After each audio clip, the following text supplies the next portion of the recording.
So I'm of the persuasion that as important as it is for us to grow and develop spiritually, it's impossible to do that without being emotionally and mentally healthy. And too often we divide it all up. All of that is a part of who we are. And unfortunately, Black folk don't like to talk about mental health a lot. You right. And especially in the church. All right, now, I'm just saying, in the church. We don't want to talk about it. So I'm one of the Black folk that God did a whole lot in my life as far as my soul care. He was healing me of stuff I didn't even know I needed to be healed of until I read about it. How about that? It's like, that's what I had. Oh, okay. And so out of my own story and healing, I'm an advocate for mental and emotional health. From the South, mouth of the South. I'm gonna be one of those folks, you're gonna hear about it if you're anywhere in my presence because I'm gonna talk about it. Let me give you some of just a little bit of the stats when I read from this site. Listen to this. According to the Health and Human Services Office of Minority Health, African Americans are 20% more likely to experience serious mental health problems than the general population. Common mental health disorders among African Americans include major depression, attention deficit hyperactivity disorder, suicide among young African American men, post-traumatic stress disorder.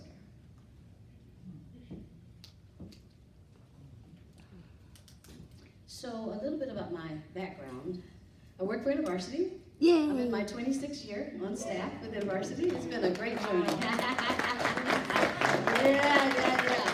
It's been great. I love students. Love you people, even though I'm seeing some of you for the first time. I have so much hope in you. You've got so much to offer. Even when the world, or maybe even sometimes your family may tell you you don't, you do. So you have to decide who you're going to believe. And so I enjoy, I'm one of them older staff now. It's so fun. I'm one of the older ones. And so, I get to say all kind of stuff because I'm one of the older ones. But, yeah. So I work for InterVarsity full time, and then I'm also a mental health nurse. So I have worked in the psychiatric field for a number of years now. Some of those years I spent working in a residential treatment center with adolescents. Telling you the stories that I heard. I'm going to also tell you something that was really special about that time. It was hard work. It was hard. But because I like to treat people with dignity no matter what's going on and no matter where they are and no matter what their age is, God gave me a good rapport with those youngsters. I never got beat up. I got cussed out a few times. That's all. Because I cared about them and they knew that. And our facility was the last stop before jail. So we had some trouble. Then I had the privilege of working at a psychiatric hospital. Worked inpatient for a while, and then I did some outpatient nursing. Very rewarding time. Worked with both adolescents and adults. I came to the conclusion in that time working at the hospital that as I sat with person after person hearing their stories, it became a sacred place. Because they trusted. I had a few patients tell me, you're the first one I've told that. A sacred ground. That you felt safe enough and comfortable enough to say that out open. So that's just a little bit of my background. I've got a little bit of experience when it comes to mental health and the importance of it. So we wanted to talk to you because, and I say this often, you know you got something going on and something you're dealing with, I need you to get some help. And it's okay. In case nobody's told you that, it's okay. Amen. To reach out for help. I don't know if you've heard or noticed. Either It's becoming more prevalent, or people are talking about it more. Yeah. And that's folk killing themselves. It's real. I read on the news the other day, saw on the news the other day, a meteorologist, you might have heard, from Michigan, I think, took her life. A 3 and a 5-year-old kid and a husband. I was thinking, what happened? What was going on in your world that brought you to that place of despair that you felt like you could not keep going? Then I saw another story. That happened on December 12th. Then on December 19th, I saw another story where it said, I think he was used to be a sheriff or something. He'd been struggling. He went home, killed his wife, his granddaughter, went to his daughter's house, she opened the door, shot her to death, and then killed himself.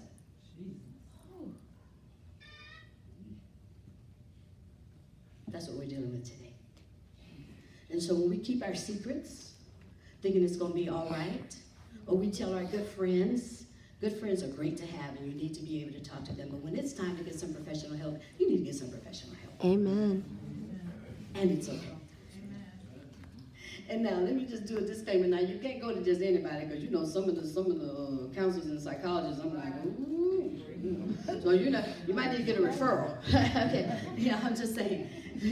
So, and then there's this thing called self-care.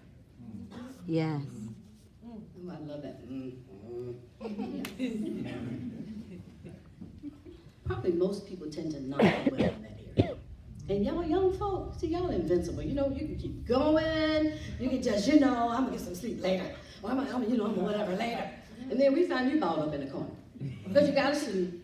You need to eat, that kind of stuff. But exercise is good every now and then, So that thing called self-care for young people is important. Yes, ma'am. Yes, ma'am.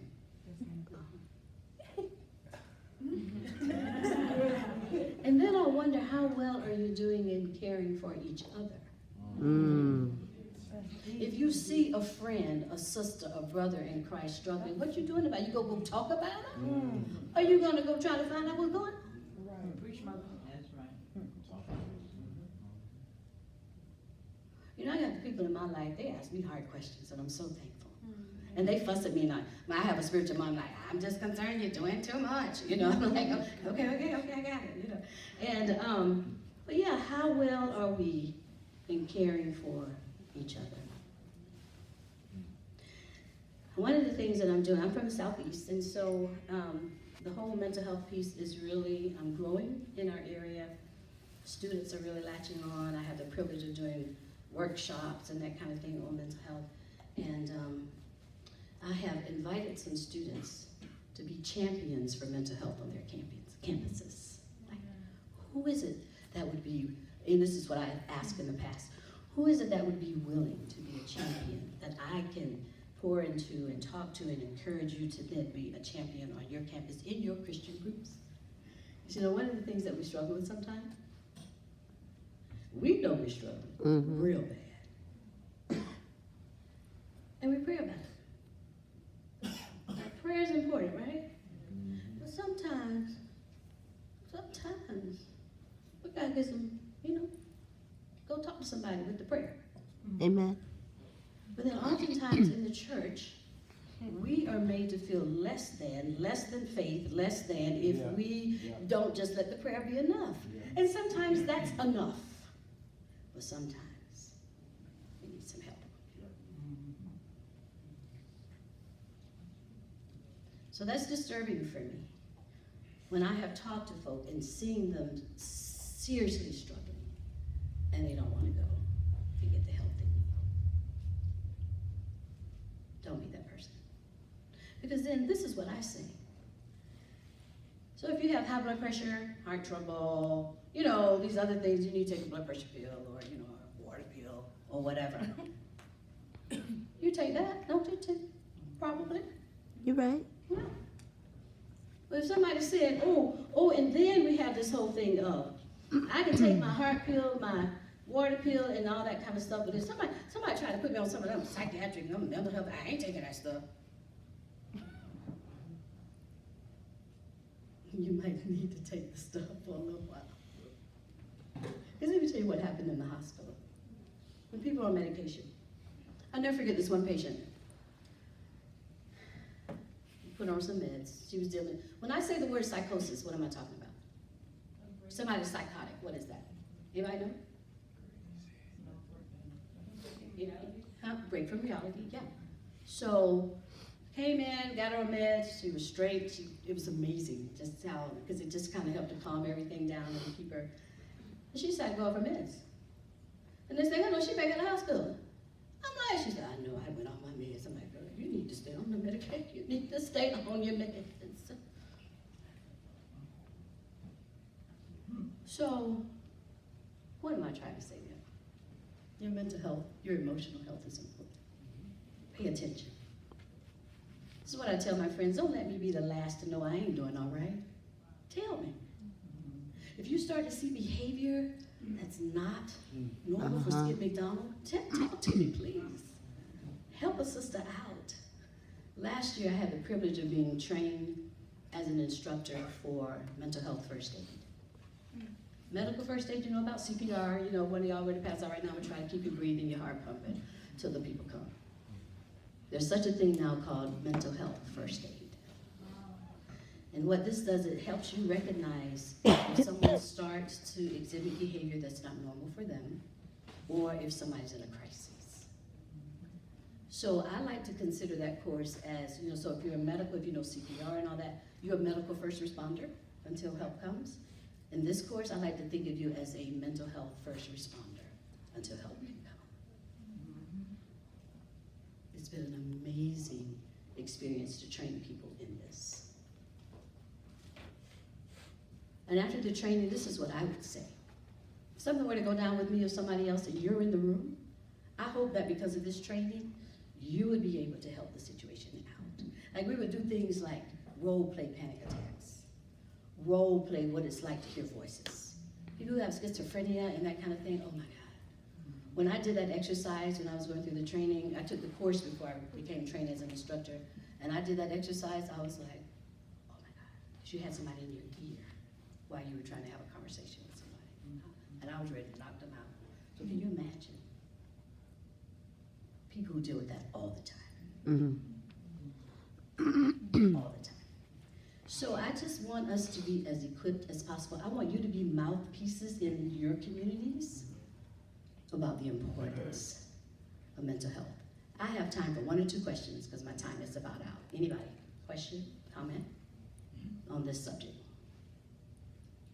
Yes, sir. All right, so what does mental health first aid look like? It's an all-day training for 8 hours, and you become certified for 3 years to be that first responder. So it's intense. I mean, we're going over depression, self-injury, suicide, psychosis, all that. So you can recognize it, and then hopefully be equipped to help until care can come. Yes, sir. How do you feel about addressing the problem rather than medication? How do you feel about addressing the problem rather than medication? I know some problems can't be helped, but you have to be medicated. And so what's the question? Or are you just making a statement? Yeah, how do you feel? Say Do they always need to be medicated? no, you don't always need to be medicated. No, definitely not. And that's where sometimes therapy can come in. And sometimes prayer is enough. I'm not knocking prayer. Pray for me. Right. But sometimes the therapy does come in handy. Amen. That's why I was saying you need to be careful what kind of therapist even that you choose. Yeah. Yes, ma'am. How can you address in certain areas where we can't find therapists that are like us or that can understand us? I know a lot of people who deal with mental health issues don't want to go talk to people because the people they talk to don't understand the issues that they're going through. So are you basically asking how can you find black therapists? Exactly.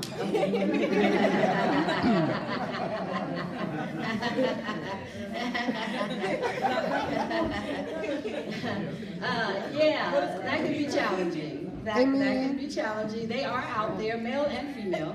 But yeah, she's in school studying to be a marriage and family therapist. Yeah. Oh, Melissa.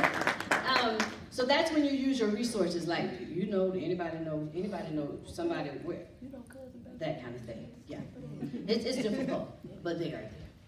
And then, so we're not talking about just, African American or person of color in therapy, who are therapists.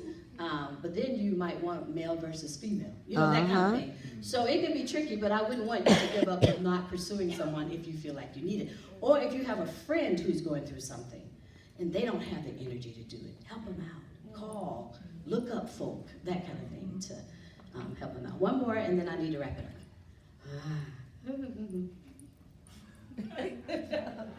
Okay, you saw that hand first. Okay, go ahead. What are your thoughts on medication? Because I know, like, friends, but there are a lot of medication that have more side effects than actually helping you. And that's true of pretty much every medication, not just psychiatric medication, medication across the board.